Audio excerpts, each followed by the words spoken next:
Isang magandang araw mga kaibigan! Narito na naman po si Shenshen TV na magbabahagi sa inyo tungkol sa kwento ng pag-ibig. Pero kung bago ka pa lamang sa aking YouTube channel, paki-like lang po ng ating video, paki-click na rin ang subscribe button at ganon din ang bell icon para lagi kayong updated sa mga paparating ko pang mga uploads. Alang-alang kay Rolpe, ipinasya ni Darlene na umuwi na silang mag-ina sa San Vicente. Hindi baling muli siyang masaktan. Huwag lamang tuluyang masira ang kinabukasan ng anak. Ayaw na ring tanggapin si Rolpe sa dating eskwelahan. Sa halip na tuluyan itong patalsikin, nakiusap na lamang si Darlene na ilipat na lamang niya sa ibang eskwelahan ang anak. Hindi man nagpakita ng labis na kasiyahan. Hindi rin naman tumutol si Rolpe sa naging pasya niya. Si Pilisa ang labis na natuwa sa pagbabalik ng mag-ina. Dito, mas mapapanuto kayong mag-ina. Makakabuti para kay Rolpe ang malayo sa impluwensya ng kanyang mga dating kaibigan. Huwag kang mag-alala. Apo, itututor kita para makahabol ka sa klase mo. Sabado, dumating ang driver galing sa malaking bahay. Bakit daw? Ang matabang na tanong ni Pilisa na sumunod sa silid habang tinutulungan ni Darlene ang anak sa pagbibihis. Gusto daw makilala ang iyong anak ng mama ni Rafael, aniya. Bakit hindi mo samahan? Malaki na ho ako, Lola, ang sabi ni Rolpe sa bata na ini-address ni Mrs. Vicente ang sulat. Naroon naman si Rafael ang iwas niya. Gusto niyang matanto ng kanyang biyanan ang malaking pagkakamali nito, kaya pinayagan niyang makipagkita si Rolpe sa mga ito. Taas noo si Rolpe nang sumakay ito sa kotse. Habang kinakabahang inihatid ng tanaw ni Darlene ang kanyang anak. Naghihintay si Marcela sa may beranda. Titig na titig ito sa batang bumaba sa kotse. Nahilam sa luha ang mga mata nito nang yakapin ang apo. Isa ka ngang Vicente, apo. Pinaghahalikan nito ang bata. Naniniwala na kayo, mama? Ang malungkot na tanong ni Rafael sa may pinto. Bahagyang inilayo ni Marcela ang bata at matamang pinagmasdan. Banayad na dinampian ng panyo ang muling namumuong luha sa sulok ng mga mata. Apo nga kita, Rolpe. Kamukhang kamukha mo ang iyong ama. Na ganyang edad siya. May pagmamayabang na tumingin si Rolpe sa ama. Nakangiti naman si Rafael. Bumaling siya sa lola na noon lang nakilala. Ang ganda-ganda pala niyo, Lola. Tuwang niyakap at hinalikan ni Marcela ang apo. Mana ka nga sa daddy mo. Marunong ka ng mambola. Matutuwa ang tita Denise at tita Claudette mo kapag nakita kanila. Mga kapatid yun ng daddy mo. Hindi magkanda aligaga si Marcela sa pag-aasikaso sa apo. Lihim na lamang na napapailing si Rafael, wari na limutan na ng ina na itinatwa nito ang apo noon. Halika, may ipapakita ko sa iyo, apo. Inakay ni Marcela ang apo papasok sa loob ng bahay.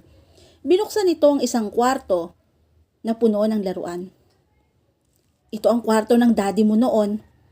Mga dating laruan pa niya. Ang iba riyan, kinuha nito ang remote control ng racing car. Eto, gusto mo to? Binili ko para sa'yo. Talaga po, Lola? Ang tagal ko na pong gustong magkaroon nito Kaya lang, hindi kayang bilhin ni Mami.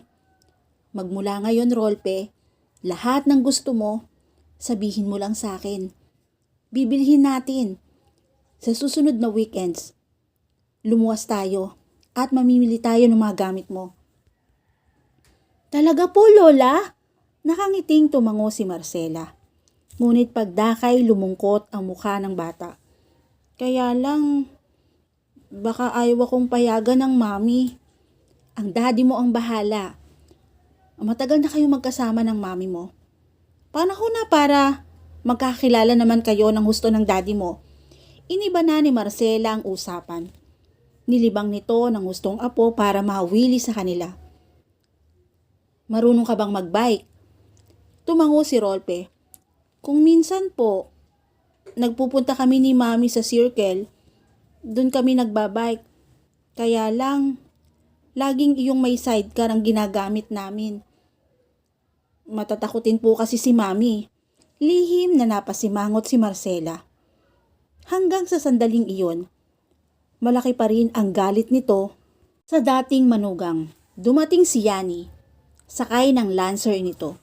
Dumilim ang mukha ng dalaga nang datna ng anak ni Rafael sa malaking bahay. Ngunit nang lumapit ito sa kinaroroonan ng maglola, agad na binago ang ekspresyon ng mukha. Hi ma'am, good afternoon.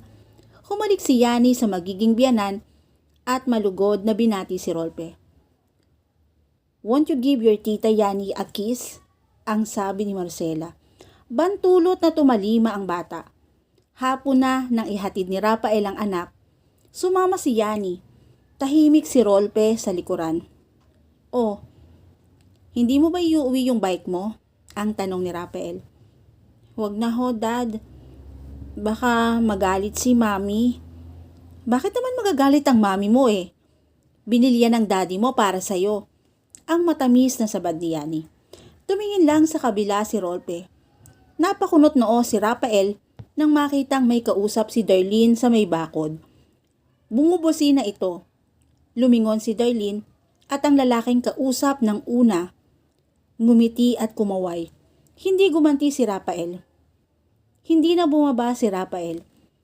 Pinagbuksan na lamang na to ng pinto si Rolpe para makababa at mabilis na pinaarangkada ang sasakyan.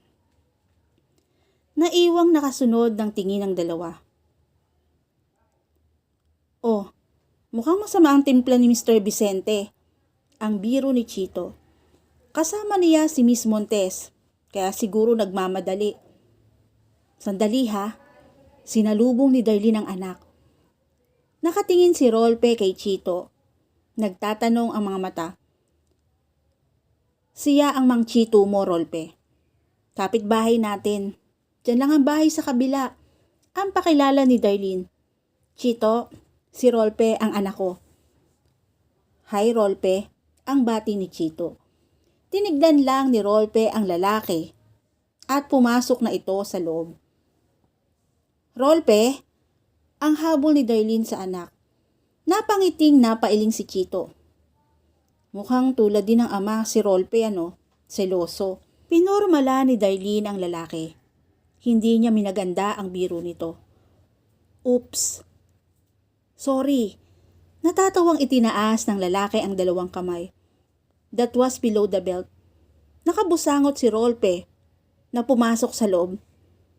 Bakit apo? Hindi ba maganda ang pakikitungo sa iyo ng iyong lola? Tahang tanong ni Pelisa. Mabait naman sila, Lola. Marami nga silang ibinigay na laruan sa akin ang kwento ng bata. Nagugutom ka ba? Igagawa kita ng sandwich, ang alok ni Pelisa. Busog ako, Lola. Binuksan nito ang TV at nanood ng cartoons. Matamang inoobserbahan ni Pelisa ang apo. Mayat maya tumitingin ito sa labas. Tahimik na tahimik si Rafael habang nagmamaneho. Pasulyap-sulyap naman si Yani sa nobyo. Are you angry or something? Ang di nakatiis na tanong nang makitang gumagalaw-galaw ang mga bagang ng lalaki. Binawi ni Rafael ang ekspresyon ng muka. Ngumiti ito. No, may iniisip lang ako. May iniisip o nagseselos ka lang? Ang matabang na sabi ni Yani. Yani, don't start it again. Mahinang babala ni Rafael. Hindi na kumibo ang dalaga. Ayaw aminin ni Rafael, maging sa sarili, na nagseselos siya. Hindi dapat. Matagal nang wala sila ni Darlene. Napatingin siya sa nobya. Tahimik din ito. halatang nagmamaktol. Kinuha ni Rafael ang isang kamay nito na malapit sa kanya. Ikinulong sa mga palad. Huwag mong sabihin sa akin na ikaw naman ang nagseselos ngayon. Matiim na tinititigan ni Yani ang nobyo. Wala ba akong dahilan para magselos? Nating. Matagal na kaming hiwalay ni Darlene. Isang malalim na buntong hininga ang pinakawala ng dalaga. I wish I could trust you, Rafael. Yani, kasal ka pa rin sa kanya. At may anak kayo. Sa mata ng Diyos at sa mata ng tao, kayo pa rin ang mag-asawa. Inakbayan ni Rafael ang nobya at kinabig palapit sa kanya. Isinandal ni Yani ang ulo sa balikat ng nobyo. Kaya nga magpapakasal tayo eh. Pag natapos ang annulment namin ni Darlene, ang pagbibigay assurance ng binata. Ang mama mo, lukong-luko sa kanyang apo. Lumala ang nadaramang insekuridad ni Yani. Sabik sa apo ang mama, iniyakap ni Yani ang dalawang kamay sa bewang ng nobyo. Kapag nakasal na tayo, bibigyan natin siya ng maraming apo. Wala silang formal na pinag-uusapan o kasunduan, ngunit tuwing Sabado at Linggo, ipinasusundo ni Marcela ang apo.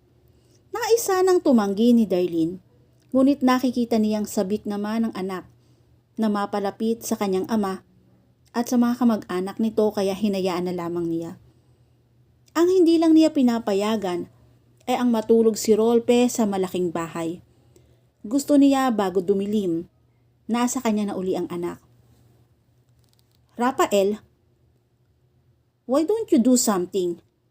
Ang sulsol ni Marcela sa anak. Pwede maging sa atin na lang ang anak mo. Mas mabibigyan mo siya ng magandang kinabukasan kaysa sa babaeng yun. Matalim na tinitigan ni Rafael ang ina. Ma, magpasalamat ka na lamang. At pinahihintulutan pa niyang pumunta rito si Rolpe. Ang matabang na sabi nito. Si Rafael ang naghahatid sa anak. Tuwing manggagaling ito sa malaking bahay. Bakit hindi ka muna bumaba at makapagkape man lamang? Ang alok ni Pelisa sa dinatnan nilang nagdidilig ng mga halaman.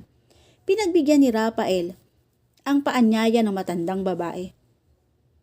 Kumusta na ho kayo, Ante Pelisa? Hindi ko na ho yata nababalitaan na sinusumpong kayo.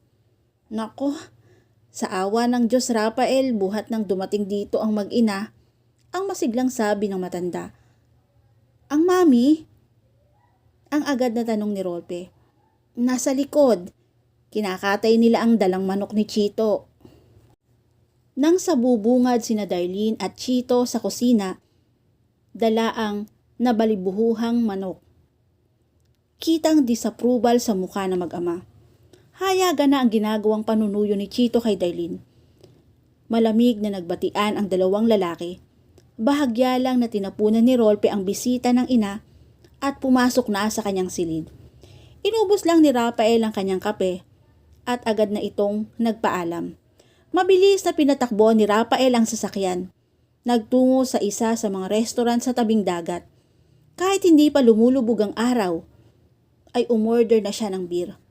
Ngayon lang niya aaminin sa sarili. Nagseselo siya. Masama ang loob niya na nakikitang may ibang lalaking pumoporma sa dating asawa. Hindi dapat. Ana ng isip niya. Ngunit tutol ang puso niya. Mahal mo pa rin siya. No. Obsessed pa rin ako sa kanya. But I don't love her anymore. Ang katwiran ng utak niya. Hindi niya maaming mahal pa rin niya ang dating asawa sa kabila ng lahat. Maaaring nagkamali ka tulad ng pagkakamali mo tungkol kay Rolpe. Ana ng puso niya ngunit muling tumutok ang kanyang isip. Why go through that pain again? Sinaid niya ang laman ng baso. Nagmamaktol din si Rolpe. Ayaw sumabay ng hapunan dahil kasalo nila si Chito. Nang magalit si Darlene, saka lang napilitang lumabas ang bata. Pagkakain muli itong nagkulong sa silid. Maaga ding pumasok si Pilisa sa kanyang kwarto. Nakipagkwentuhan na muna sandali si Chito bago tuluyang magpaalam. Naiwan sa sala si Darlene. Nakabukas ang TV, ngunit hindi niya nakikita ang palabas. Iniisip niya ang inaakto ng mag-amang Rafael at Rolpe. Parehong possessive ang mag-ama. Si Rolpe, maging sa Maynila noon, ayaw na ayaw nitong nakikitang may lumiligaw sa kanya. Naiintindihan niya ang anak kung bakit possessive ito. Pero ang hindi niya naiintindihan ay si Rafael. Tulad din ba niya si Rafael? May pagtingin pa rin ba sila sa isa't isa? Malungkot na napatanaw siya sa kawalan. Hanggang sa mga sandaling iyon, wala pa ring nakakapalit si Rafael sa puso niya. Si Chito. Okay na sana si Chito. Binata, may matatag na hanap buhay. Teacher ito sa elementary. Hindi naman pahuhuli kay Rafael sa itsura. Tanggapan nito ni Chito ang kalagayan niya. Ngunit hindi ito si Rafael at hindi niya kayang dayain ang puso. Nanggulantangin siya ng sunod-sunod na katok, sabay tawag ng kanyang pangalan. Nabusesa niya si Rafael. Ayaw niyang magising ang mga kasambahay, kaya mabilis na binuksan ang pinto. Rafael, anong ginagawa mo dito? Darlene, kung hindi niya maagap na naalalayan ang lalaki, baka bumagsak na ito sa may pintuan. Hirap na inalalayan ito papasok sa loob. Inihiga sa sopa. Lasing na lasing ang lalaki. Binuksan niya ang polo shirt nito. Tinapatan ng bentilador. Kumuha ng maligamgam na tubig at bimpo at pinagyaman. Damn you, Darlene! Ang pahumal na sabi ni Rafael na nanatiling nakapikit. Why are you do this to me? Why are you do this to me? Paulit-ulit na wika ng lalaki. Nasa mukha nito ang paghihirap ng kalooban. Nabigla si Darlene. Nahinto sa ginagawa at napatitig sa lasing. I hate you! May gumitaw na luha sa magkabilang sulok ng mga mata ng lalaki. Lasing si Rafael ngunit alam niya yon. Iyon ang totoong nararamdaman nito sa kanya. Nahilam ng luha ang mga mata. Ipinagpatuloy ang pagpapala sa lasing habang panay ang singhot niya. Nasusuklam pa rin sa kanya si Rafael. Hindi pa rin siya nito napatawad sa inaakala nitong kataksilan niya. Ano pa ba, Rafael? Ang patunay na gusto mo para mabura sa isip mo na hindi ako nagtaksil. Nakita mo na si Rolpe, ang batang inaakala mong bunga ng aking kataksilan. Ang piping tanong niya habang banayad na dinadampian ng hawak na bimpo ang sulok ng mga mata ni Rafael. Tulog ang lalaki sa tindi ng kalasingan. Naupo si Darlene sa gilid ng sopa at matamang tinititigan ang mukha ng lalaking kailanman ay hindi nawaglit sa puso at isipan niya. Rafael, bakit nangyari sa atin to? Ano pa ba ang dapat kong gawin? Ang hinagpis niya. Akala mo ba ikaw lang nasasaktan? Mas higit ako. Ako ang pinagbintangan. Ako ang naagrabyado. Pero sa kabila ng lahat, Rafael, dito sa puso ko, ikaw pa rin. Bakit hindi mo yun nakikita? Alam mo, muling bubuksan ang iyong puso para makita mo naman na kailanman ay hindi ako nagtaksil sa'yo. Impit na humagulhol siya ng pag-iyak sa mga palad. Matagal siyang umiyak. Nang humupa, tinuyo ng laylayan ang suot na blusa ang mga mata. Tiniyak na komportable na si Rafael sa kinahihigaan at tinungo na ang sariling silid. Hindi ako dapat na umuwi ng San Vicente. Lalo lang ako nasasaktan. Madaling araw na, nang magising si Rafael, wala siya sa sariling silid. Bukas ang lampshade sa isang sulok. Iginala niya ang paningin sa kinaroroonan. Ipinilig niya ang ulo. Paano ako nakarating sa bahay ni Auntie Felisa? Bumangon siya. Tinungo ang banyo sa may kusina. Nagmumog at naghilamos. Lasing siya kagabi. Hindi niya alam na sa halip na sa kanila, dito siya umuwi. Aalis na sana siya nang walang paalam. Nang makita ang malamlam na liwanag sa siwang ng pinto ng silid ni Darlene. Tila na hipnotismong tinungo ang pinto at bahagyang itinulak. Bumukas yun. Bukas ang lampshade sa tabi ng kama. Ugali na yon ni Darlene. Hindi ito makatulog na walang ilaw. Matagal niyang pinagmasdan ang dating asawa mula sa pinto. Sa paggalaw ni Darlene, natanggal ang kumot nito. Nalilis ang suot na night dress. Saglit na napapikit si Rafael. God, I still want her. Wala pa ring nagbago sa kanyang damdamin. Sa nakaraang 10 taon, ito pa rin ang babaeng iniibig niya sa unang pagkikita pa lamang. Huminga siya ng malalim para kontrolin ang sarili. Hingal siya kung gugustuhin pa niyang muling masaktan. Noong malaman niya ang ginawang pagtataksil sa kanya ni Darlene, gumuho ang mundo niya. Maaaring nagkamali ka. Anang isang bahagi ng puso niya. Tignan mo si Rolpe. Napatingala siya para pigilan ang namumuong luha sa sulok ng mga mata. Marahan siyang tumalikod at kinabig pasara ang pinto. Pagbangon ni Darlene kinabukasan, wala na si Rafael.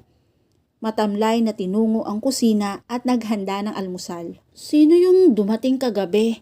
Ang tanong agad ni Felisa nang bumangon. Dinulutan ni Darlene ng mainit na gatas ang tiyahin. Si Rafael ho. Lasing. Matamang napatitig si Felisa sa kanyang pamangkin. Nahulaan ni Darlene kung anong iniisip ng tiyahin. Hindi ho kami nagkabalikan, Auntie. Bakit hindi niyo subukang muli? Alang-alang sa inyong anak. Napailing si Darlene. Malabo na yun, Auntie. Hanggang ngayon, hindi pa rin niya ako mapatawad. Buong akala niya, pinagtaksilan ko pa rin siya. Hindi ba't sinabi mo na sa kanya ang buong katotohanan? Hindi siya naniniwala, Auntie. Anong gagawin ko? Gumaralgal ang kanyang tinig. Tanggap na niya ang anak niyang si Rolpe dahil nagkataong kamukha niya. Pero hindi siya naniniwala na inosente ko. Ipinatong ni Felisa ang kamay sa palad ng pamangkin. It's still obvious na mahal pa rin ninyo ang isa't isa. Bakit hindi nyo magawang alisin ang hinanakit? Ang pait sa inyong mga dibdib at magsimula kayo uli. Malungkot nang umiti si Darlene. Gustong gusto ko yon, Auntie, kaya lang hindi naman po pwedeng ako lamang. Kakausapin ko si Rafael. Malakas na tumutol si Darlene. Committed na siya kay Yani, Auntie. Mas nauna ang commitment niya sa'yo. Hayan si Rolpe. Buhay na larawan ang pananagutan niya sa'yo. Auntie, hayaan na natin si Rafael. Pagod na ako. Ang hangad ko na lamang ay tahimik at payapang buhay. Okay na po ako doon. At dito na po natatapos